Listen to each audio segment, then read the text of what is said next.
வணக்கம். காலச்சக்கர ஜோதிடம்.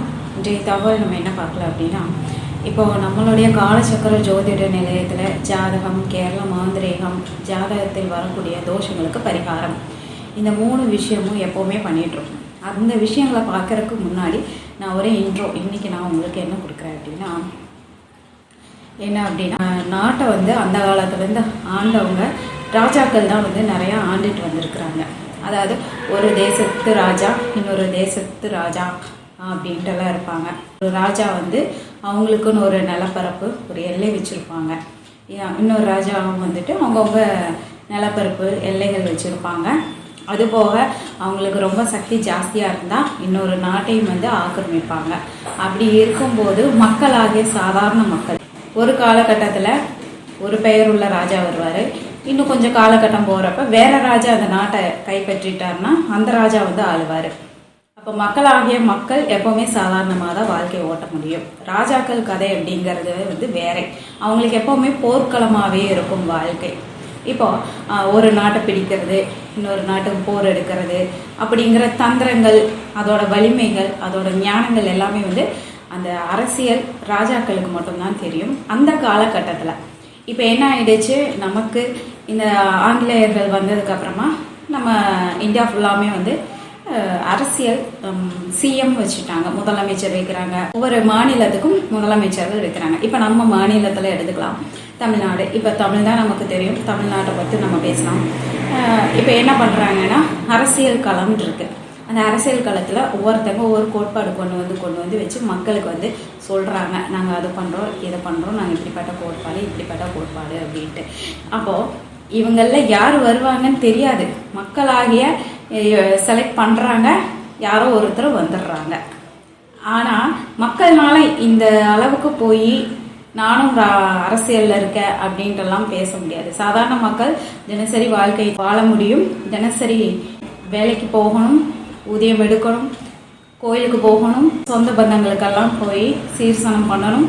அதே சமயத்தில் எங்கேயாவது எப்போவாச்சும் இருக்கா ஒரு தொலைதூர பூங்காவனம் இந்த மாதிரியெல்லாம் போயிட்டு வர்றது ஒரு சாதாரண மக்கள் கடைபிடிச்சிட்டு இருந்தால் மட்டும்தான் மன ரீதியாக நல்ல ஆரோக்கியமான குடும்பங்கள் எல்லா சூழலும் அமைஞ்சிட்டு வரும்.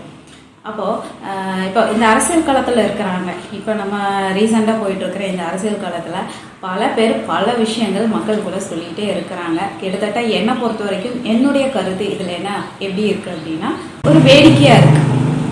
ஏன்னா நம்ம போய் அந்த இடத்துல உட்கார போகிறதில்ல, அவங்களோட டென்ஷன் நம்ம வாங்கிக்க போகிறதில்ல. நம்ம டென்ஷன் எல்லாமே நார்மல் மக்களோட சேர்ந்தது தான். அப்போ அவங்களுடைய டென்ஷன் அவங்களுக்கு மட்டும்தான் தெரியும். அவங்களோட டென்ஷன் நமக்கு எப்போவுமே தெரியாது.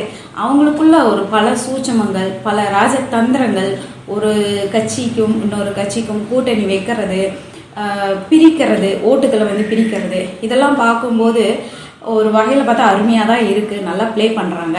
கிட்டத்தட்ட ஒரு கிரிக்கெட் இன்ட்ரெஸ்ட் இருக்கிறவங்க அந்த கிரிக்கெட் கட்சி எந்த கிரிக்கெட் வீரர் ஜெயிப்பாங்க அப்படிங்கிற ஒரு ஆவல், அது விளையாட்டு.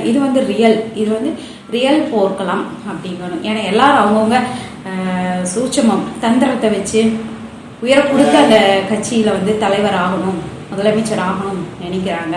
இதில் இவங்க நல்லவங்க அவங்க கெட்டவங்க அப்படின்னாலாம் நான் எடுக்க முடியாது, என்னோட கருத்து. பட் இதெல்லாம் பார்க்குறதுக்கு, அதுவும் இப்போ வந்திருக்கக்கூடிய இந்த யூடியூப் சேனலில் பார்க்கும்போது ஒவ்வொரு நாளும் ஒவ்வொரு சுவாரஸ்யத்தை கொடுக்குது அவங்க பண்ணிகிட்ருக்கிற விஷயங்கள். அதே சமயத்தில் கடைசியாக தேர்ந்தெடுக்கப்படக்கூடிய தலைவன், அதாவது முதலமைச்சர், அதெல்லாமே கடவுளோட கையில் தான் இருக்குது. என்னுடைய சப்போர்ட்டு பொதுவாக பார்த்துட்டிங்கன்னா, நான் என்னதான் இதெல்லாமே ஜென்ரலாக பேசினாலும் நான் எப்போவுமே நம்ம இந்து மதம் சார்ந்த கட்சிக்கு தான். ஏன்னா நம்ம பார்க்கக்கூடிய தொழிலே நம்ம சிவனுடைய தொழில், சிவனுடைய பெயர் வைத்து தான் நம்ம செய்கிறோம். அதனால் இதை வெளிப்படையாக நம்ம சொல்லிடுவோம். நம்மளது எப்போவுமே தாமரை சின்னம். இப்போ நம்ம விஷயத்துக்கு வரலாம். இப்போ இங்கே நம்ம காலச்சக்கர ஜோதிட நிலையத்தில் நம்ம என்னென்ன பண்ணுறோம் அப்படிங்கிற விஷயங்கள் எல்லாமே உங்களுக்கு நான் யூடியூப்பில் பதிவிடுறதுக்கு ஒவ்வொரு டைமும் நம்ம செலவு பண்ணுறதுங்கிறது ஒரு கோல்டன் டைம் தான். ஏன்னா இங்கே உங்களுக்கு நான் கொடுக்கக்கூடிய இன்ஃபர்மேஷன் உங்களுக்கு சரியாக போகிறதுக்கு நான் எடுத்துக்கக்கூடிய டைம் உங்களுக்குன்னு ஒதுக்குறேன். யூடியூப் சேனலில் மக்கள் பார்க்கணும் அப்படிங்கிறதுக்காக, உங்களுக்கு பலன் கிடைக்கிறதுக்காக நான் அதுக்குன்னு ஒரு டைம் ஒதுக்குறேன். மற்றபடி நம்மளுடைய வேலைகள் எல்லாமே வந்து பார்த்துட்டிங்கன்னா கோயில் பூஜைகள் சார்ந்த விஷயங்களாகவே இருந்துகிட்ருக்கும்.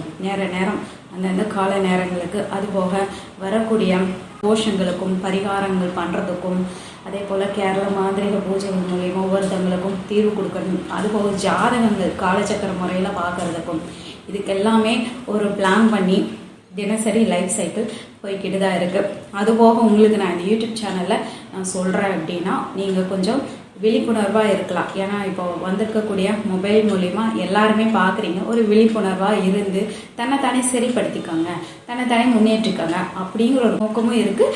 அதே சமயத்தில் நீங்கள் வந்து எங்ககிட்ட வந்து மாந்திரிகம் ஜாதகங்கள் பரிகாரங்கள்லாம் எடுத்து பண்ணுறீங்க அப்படிங்கன்னா எங்களுக்கு வந்து உங்களுக்கு ஒரு நல்லது பண்ணோம் அப்படிங்கிற ஒரு சந்தோஷமும் கிடைக்கும். சரிங்களா?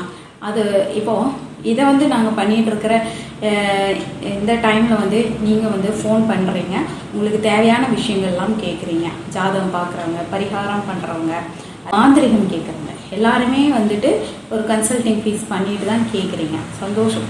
ஆனால் இதில் ஒரு சில விஷயங்கள் இருக்குது.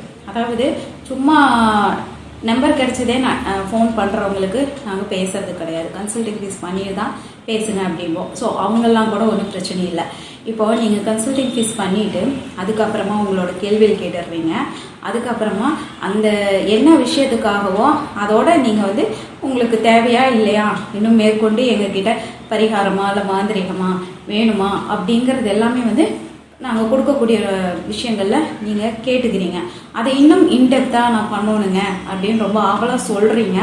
அதுக்குன்னு நாங்கள் வந்து பண்ணுறதுனா இதெல்லாம் ப்ரொசீஜர் இருக்குதுன்னு நாங்கள் சொல்லிவிடுவோம். பட் என்ன பண்ணிடுறீங்க, இருங்க வீட்டில் பார்த்து கேட்டுட்டு சொல்லுவேன், இல்லைன்னா எனக்கு டைம் கிடைக்கட்டும், நான் கொஞ்சம் வீட்டிலலாம் பார்த்துட்டு இது பண்ணுறேன் அப்படின்றீங்க. Okay, no problem. இப்போது அதாவது நீங்கள் எக்ஸ்ட்ரா விஷயங்கள் காலச்சக்கரத்தில் இவங்கக்கிட்ட என் வாயிலேருந்து நீங்கள் கேட்கணும்னு நினச்சிக்கிறீங்க. பட் உங்களுடைய விஷயங்கள் வந்து சாதாரணமாக ஜாதகங்கள் இல்லை எந்திரங்கள் வாங்குறீங்கன்னா எந்திரங்கள், இதோட நீங்கள் அதாவது கரெக்டாக கம்ப்ளீட் பண்ணிக்கோணுங்க. அதை விட்டுட்டு நீங்கள் அதையும் தாண்டி இன்னும் என்னென்ன பண்ணுறாங்க கொஞ்சம் டைம் அவங்க சொல்லட்டுமே அப்படின்னு நீங்கள் என்னோடய டைம் ஃபுல்லாக எடுத்து கேட்டுக்கிறீங்க. பட் அந்த டைமுக்கு நீங்கள் கேட்ட விஷயத்த திரும்பி நீங்கள் ஒரு 2 days கழிச்சு 1 week கழிச்சு பண்ணுறீங்களா இல்லையான்னு நோ சொல்கிறீங்கன்னு வைங்க. அப்போ எனக்கு அந்த ½ an hour 1 hour time waste தானே. அப்போ அந்த 1 hour வேஸ்ட்டு டைம் வந்து எனக்குன்ட்டு இல்லை, நீங்கள் எங்கேயுமே யாருக்குமே அந்த டைம் வேஸ்ட் பண்ணாதீங்க. நீங்கள் ஒரு பொருள் வாங்குறீங்க, ஒரு விஷயம் இன்னொருத்தவங்கிட்ட கேட்குறீங்கன்னா அந்த கன்சல்டிங் ஃபீஸுக்கு தகுந்த மாதிரி அந்தந்த விஷயங்களை கேட்டுட்டிங்கன்னா ஓகே. கொஞ்சம் எக்ஸ்ட்ரா ஒரு 5 minutes தான் கேட்க முடியும். ½ an hour இன்னும் ஸ்பெண்ட் பண்ணி நிறைய விஷயங்கள் கேட்டுட்டு அதுக்கப்புறமா இல்லைங்க 10 நாள் ஆகுது, அப்புறமா இல்லைங்க நானே பார்த்துக்கிறேன், இந்த மாதிரி ஒரு விஷயத்துக்காக நான் ஒரு 10 days பிஃபோரே வந்து ஒரு ½ an hour 1 hour உங்களுக்காக டைம் ஸ்பெண்ட் பண்ணிட்டேன்னா இந்த மாதிரி நம்பர்ஸ் எல்லாமே வந்து பிளாக் செஞ்சுருவோம். சரிங்களா? இப்படி நீங்கள் வந்து ப்ரீ பிளானாக இனிமேல் நீங்கள் எங்கிட்ட கன்சல்டிங் பண்ணும்போது கரெக்டாக என்ன கேட்குறீங்கிறது கேளுங்க. எக்ஸ்ட்ரா கேள்வி இருந்தால் ஒரு 5 minutesல முடிச்சுக்கோங்க. நீங்கள் பண்ணலங்கிற ஐடியா வச்சுக்கிட்டு அதுக்கு 1 மணி நேரம் 1/2 மணி நேரம் நீங்கள் அதை கேட்கறதுனால அதுக்கப்புறமா நீங்கள் 1 week or 10 days கழிச்சு இல்லைங்கன்னு சொல்கிறதுனால உங்களோட நம்பர் முழுமையாக எங்கள் காலச்சக்கர ஜோதிட நிலையத்தில் பிளாக் செய்யப்படும். மேற்கொண்டு உங்களுடைய ஃப்யூச்சரில் எந்த விதமான ப்ராப்ளமுக்கோ நீங்கள் எங்களை காண்டாக்ட் பண்ணுறது ரொம்ப ரிஸ்க் ஆகிடும். உங்கள் நம்பர்லேருந்து காண்டாக்ட் பண்ணினீங்கன்னா கண்டிப்பாக எங்கள் நம்பருக்கு நீங்கள் ரீச் ஆகவே முடியாது.